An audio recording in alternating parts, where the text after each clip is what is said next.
Welcome back. What's the best way to make sure terror doesn't hit the homeland?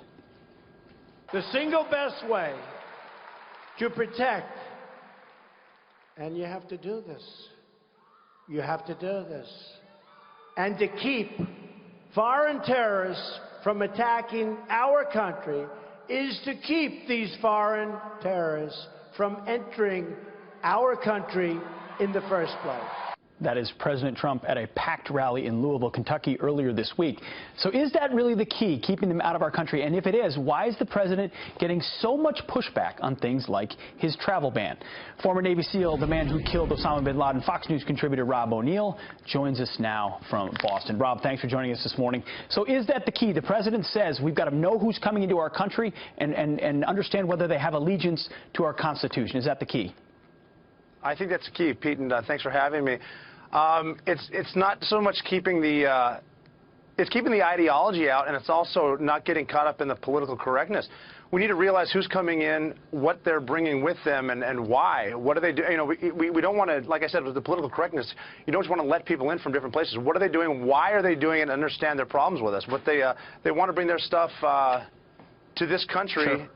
From a place where they believe, but they don't want to necessarily assimilate with our Constitution. And we need to make sure they want to be Americans first, and then have their religious freedom second, which comes with our freedom in this country. Rob, is there a country that does this well, an intelligence service that does this well to make sure they truly know who's coming in and out of their country to guard their citizens? Well, the reason they're doing part of the ban right now is they're putting a hold on people coming from places that don't have embassies. We don't have American embassies there or coalition partners to screen the people that are coming in. So that's why there's a temporary hold. I hate it being called a Muslim ban because that's not what it is. I mean, the countries with the most Muslims in them, Indonesia, Pakistan, there's not a hold on them, but for places where we can't necessarily vet. And there are, you know, when ISIS was sweeping through Syria, the blank passports that they were just handing out, and they're admitting that they want to use our immigration system and our green cards and stuff like that, the ability to get green cards, because we can't really necessarily vet who's coming in. So there needs to be checks and balances. Well, so we need to find out who the economy is, and the common enemy is, and admit it. It seems like common sense. You're exactly right. And you look at London this week, you've got a British citizen radicalized, commits a horrific terror attack with a vehicle, which is something Al-Qaeda has encouraged folks to do. What more could they have done? What more do the Brits need to do that we can learn from to make sure this type of thing doesn't happen? Well, I mean, the thing is, too, you're seeing it on holidays, you're seeing it on anniversaries. In Nice, you're seeing it in Berlin.